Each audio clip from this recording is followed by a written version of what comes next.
Maayong adlaw! Karon, atong hisgutan ang usa sa pinaka-importanting konsepto sa mathematics mao kini ang functions. Ali, istorya ta.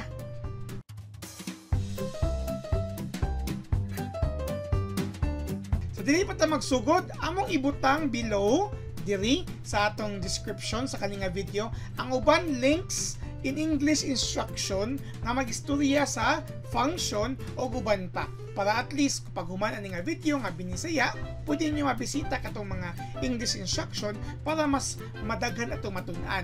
Apo pong ibutang diri ang uban nga mga links sa dili necessary function pero uban nga makatabang or connected sa kaning nga topic sama sa domain and range o uban pa. Dahil kamo diha, hangyo na mo kung pwede mo kamo maka-follow sa among page, maka-subscribe sa among channel, follow sa among TikTok account, kay dito na mo ibutang ang uban nga mga updates at the same time ang uban videos dili lang sa functions batanan or uban nga mga videos para sa junior high school o senior high school math. Shout out diay sa tanang estudyante diha. Karon atong istoryahon or atong tukion ang functions. Kaning topic nga functions, labi siya ka-familiar kas mag-move ta forward sa mga lawom nga concept sa mathematics kay tanan manggod nga mga relationship pohon in terms na siya sa function. So, tuon ko, relationship and function. Kaya kanina kung gitawag ito nga function, relation manggod siya. O sa tawagan ng relation.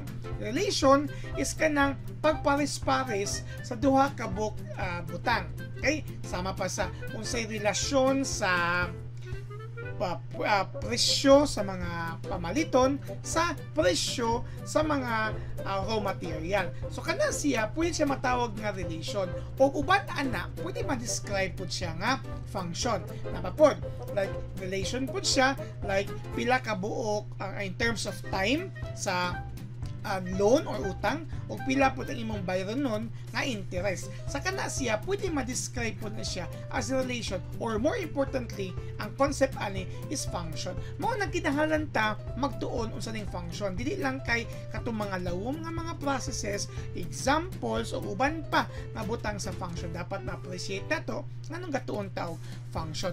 Sa pagkaingon pa namo, na gitawag nga relation. Atong buhatan yan nga relationship.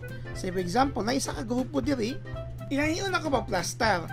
Na isa ka grupo kintahay diri. Grupo nga A, napoy grupo diri nga B. Kung naay mga input diri, mga butang, nga kani sila kung atong i-consider kung A manggaling ni siya is ato example kanina is presyo sa raw material like presyo sa gasolina, makapiktuhan din na ang presyo sa mga butang nga gagamit o gasolina. Muna itong relationship na specific nga relationship like kanipod siya, kung kanipod siya nga presyo napod siya specific nga relationship diya. So kana siya manamatawag nga to nga relation. Ang isa ka grupo related sa usa. So na mga input nga ditawag nga to sa grupo nga A.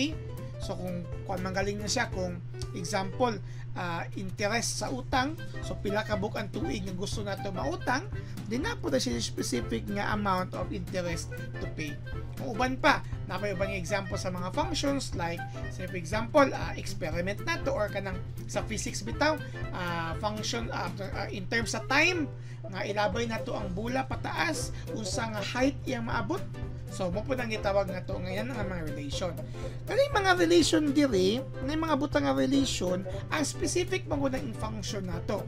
Kaya kung natay A dira o B, sa mga perspective A o B, ang function ng God relation siya. Pero specific siya na kada isa nga input diri, isa pod ang yung equivalent na diha. Dili pwede ang isa maduha. Dapat ang isa ka book input, isa na po yung result sa B. Okay? So, say for example, kung sama pa sa itong cost bitaw, kung tag 50 ang gasolina, example, di ba, gagamit magasolina ang mga galingan sa bugas. Di ba? So, kada mahal sa gasolina, naipresyo sa paggaling kada isa kasako nga bugas. Kaya man na siya, ang papagaling man gani, magdepende na siya sa kung sa po'y kagasto sa gasolina. So, for example, kana siya, dili pwede nga ang isa ka na, duha ka booking input.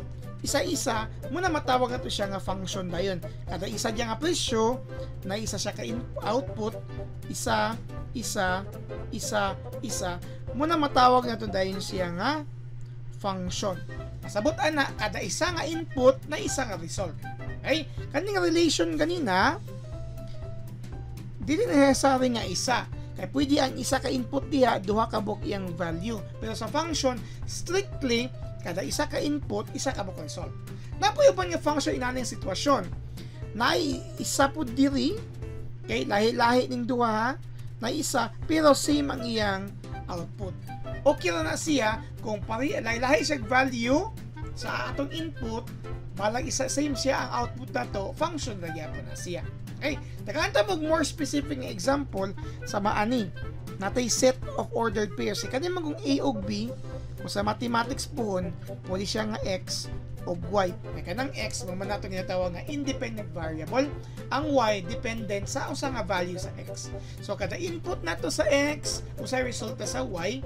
So, example, ordered pair na siya. 1, 0, 2, 3, 4, negative 1. Kani siya example sa function. Isa na kabuk ang 1, dahil isa na iyang result din diya. Walay lain 1 naguna diri. So kani siya gitawag siya nga function. Okay? Kay kada isa diri lahi siya og result. Daw bi kung inani 1 0 2 3. So that's 3. Ito na to. 3 4 negative 1. Di natin tay 1 5.